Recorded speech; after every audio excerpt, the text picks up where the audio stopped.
किस अस्पताल में हुआ है? सर हम लोग नोएडा में रहते हैं, मैं और मेरे हस्बैंड। अभी होली में हम लोग बिहार आए हुए थे सर, होली मनाने के लिए पूरी फैमिली का गेट टुगेदर था। 9 अप्रैल को मेरे हस्बैंड की तबीयत ख़राब हुई, फीवर हुआ उनको काफ़ी तेज। हमने कोरोना का 2-2, 3-3 बार टेस्ट करवाया, नेगेटिव आया।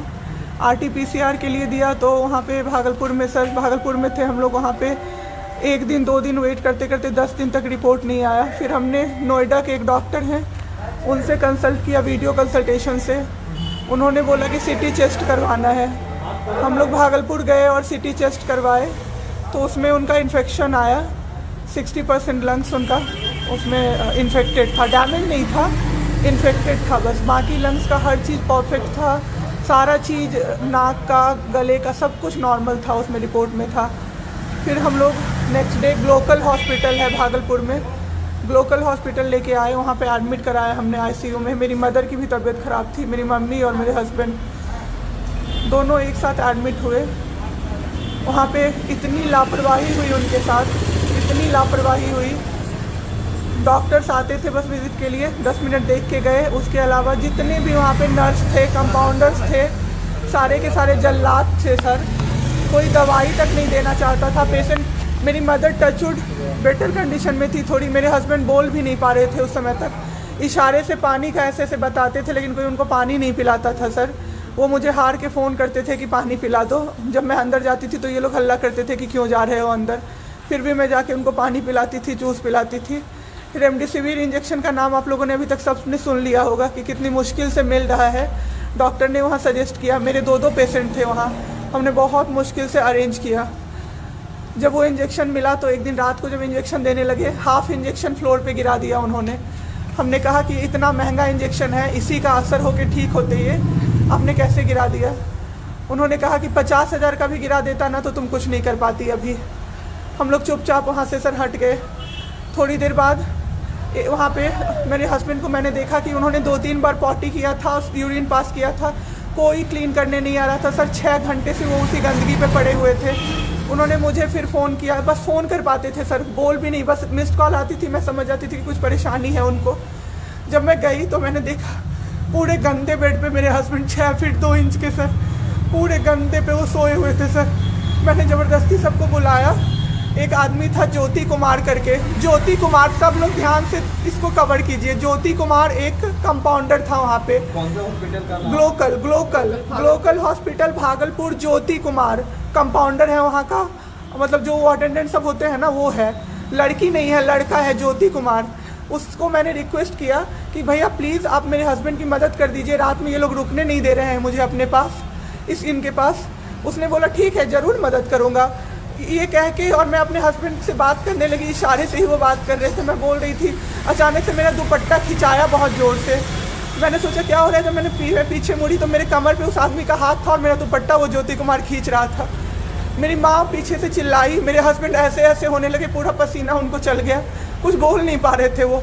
जब हम लोग ठीक थे ना, मैं बाहर निकलती थी ना, कोई मुझे ऐसे देखता था ना नॉर्मली ही तो कहते थे आंख निकाल लूँगा, क्या सोच के इसको देख रहे हो। और मेरे हस्बैंड उस दिन बेड पे पड़े हुए देखते रहे कि मेरी वाइफ का कोई दुपट्टा खींच रहा है। और जब मैंने उस आदमी को देखा ना तो वो मुस्कुरा रहा था। मैंने ऐसे दुपट्टा खींचा और मैं कुछ नहीं बोल पाई, डर से कि मेरे हस्बैंड यहाँ पे है, मेरी माँ यहाँ पे है, ये लोग कुछ कर देगा, इस डर से मैं कुछ नहीं बाहर निकली। मैं बाहर निकल के मैं दम से बैठ गई। वो आदमी मेरे पास फिर आया, मुस्कुरा के बोला मैं ध्यान रखूँगा। मैंने बोला ठीक है भैया आप ध्यान रखना। मैंने कुछ नहीं बोला उसको, कुछ भी नहीं। 2-3 दिन बाद ऐसे ही कोई सुविधा नहीं, कुछ नहीं। मेरे हस्बैंड की तबीयत उस दिन से बिगड़ी जब रात के 2 बजे में मेरी मदर के बगल वाले बेड पे एक अंकल, मास्क उनका हट गया था और वो अंकल चिल्ला के नर्स को बुला रहे थे और मेरी मम्मी चिल्ला रही थी जल्दी आइए ये मर जाएंगे, जल्दी आइए ये मर जाएंगे। कोई नहीं आया और अंकल ने दम तोड़ दिया। ऐसे 3-4 लोग उस 2-3 दिन के अंदर दम तोड़े हैं बिना केयर के, बिना नर्स के आए। सारी नर्स टेबल कुर्सी लगा के सो जाती थी, कहती थी पागल हो गए हैं हम ही, अब मर जाएंगे इस कोरोना के चक्कर में, अब तो क्यों जॉब कर रहे हो, छोड़ दो, आपकी जगह कोई और आ जाएगा। उसके बाद वहाँ से बाई पैप वहाँ उस हॉस्पिटल में नहीं अवेलेबल था। मेरे हस्बैंड की तबीयत एक दिन बहुत ख़राब हो गई, उन्होंने मायागंज रेफ़र कर दिया, भागलपुर मायागंज हॉस्पिटल। हम लोग अभी मायागंज आए, मायागंज की और हालत ख़राब। ICU में 4 बेड था, मेरे हस्बैंड के बगल वाले बेड पे 4 लोग 6 से 7 घंटे में 4 लोग ख़त्म हुए। क्यों ख़त्म हुए? वो नर्स को बुला रहे थे, सिस्टर आ जाओ, दिक्कत हो रही है, दिक्कत हो रही है, और सिस्टर नहीं आती थी। एक अंकल तो बुलाते बुलाते उलट के गिर गए, पूरा सर फूट गया, ब्लड ब्लड, और मर गए वो अंकल वहीं पे। इतना मेरे हस्बैंड डर गए। शाम होते होते मेरे हस्बैंड की तबीयत अचानक से ख़राब होने लगी, पूरा ये सब ड्राई हो गया, एक लेयर वाइट कलर का जम गया उनके ऊपर, बहुत ज़्यादा तबीयत ख़राब हो गई। हम लोगों को समझ में नहीं आ रहा था कि हो क्या रहा था। अचानक से मेरे दिमाग में आया ना, डॉक्टर को कम से कम 5-6 बार मेरी बहन बुलाने गई है, क्योंकि कोई डॉक्टर था ही नहीं ड्यूटी। कब हुई आपके हस्बैंड की डेथ? परसों। सुनिए मेरी बात, पहले पूरी कहानी मेरी सुनिए। मेरी बहन 5-6 बार गई है बुलाने डॉक्टर को मायागंज में, तो डॉक्टर क्या कह रहे हैं, यार रात में भी सोने नहीं दोगे, रात में भी सोने नहीं दोगे। जब हमने देखा जाके सर, तो लाइट ऑफ, इमरजेंसी के नाइट डॉक्टर्स का लाइट ऑफ, और सब नीचे बिछा के मूवी देख रहे हैं और सो रहे हैं, और दरवाज़ा तक नहीं खोला सर। मेरे हस्बैंड की ऐसी हालत हुई, जब मेरी दीदी बहुत जाके चिल्लाई, तब एक डॉक्टर आए वहाँ से, तो उन्होंने देखा क्या कि मास्क, उन्होंने ऐसे मास्क लगा होता है ना, उसमें एक ऑक्सीजन सप्लाई का पाइप होता है ना, वो पाइप ही नहीं लगाया था सर, बस मास्क लगा के छोड़ दिया था, ऑक्सीजन सप्लाई आ ही नहीं रहा था। जब बहुत कम हो गया तब वो डॉक्टर आए और पाइप लगाया, मेरे हस्बैंड तुरंत भी जिंदा हो गए। उसी दिन से उनके दिमाग में वो ऑक्सीजन की किल्लत का डर बैठ गया सर। बहुत 7 घंटे बिना ऑक्सीजन के रहे सर, लड़ते रहे। फिर उस दिन इतना वो डर गए, वो बोले नहीं अब हमको कहीं बाहर लेके चलो। दिल्ली में सर हमने बेड का किया, बहुत पता नहीं था, दिल्ली में कहीं भी जगह नहीं था। हम पटना आए, राजेश्वर हॉस्पिटल में सर पटना आए। यहाँ पे इन्होंने कहा आईसीयू में अटेंडेंट नहीं अलाउड हैं, नहीं जाओगे आप। मेरे हस्बैंड रोने लगे कि मेरी वाइफ को बस भेज दो, वो रहेगी तो मैं ठीक हो जाऊँगा। इन लोगों ने नहीं अलाउ किया सर। आज मैंने देखा, एम्बुलेंस से हम लोग भागलपुर से पटना आए थे राजेश्वर, रास्ते में उनको 3 बार पॉटी हुई थी सर।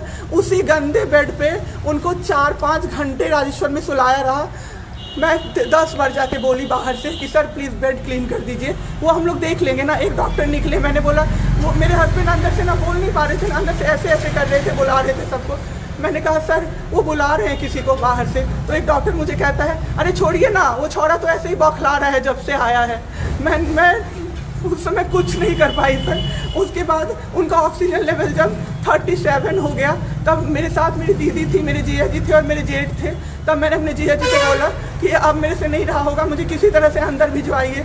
तब उन्होंने ज़बरदस्ती मुझे अंदर भेजा और 37 से 74 मैंने कर दिया 10 मिनट में। मेरे बाबू का ऑक्सीजन लेवल मैंने बढ़ा दिया। उसके बाद इन लोगों ने मुझे बोला, मैंने बोला सर अटेंडेंट अलाउड है, सारे के अटेंडेंट बैठे हुए थे। तो एक डॉक्टर ने मुझे बोला अटेंडेंट अलाउड नहीं रहेंगे तो कैसे काम चलेगा, सब तो कोरोना से बीमार पड़ रहे हैं, हम लोग कितना देखें, हम लोग क्या मर जाए खांसते खांसते सबको देख के। बैठिए चुपचाप और देखिए।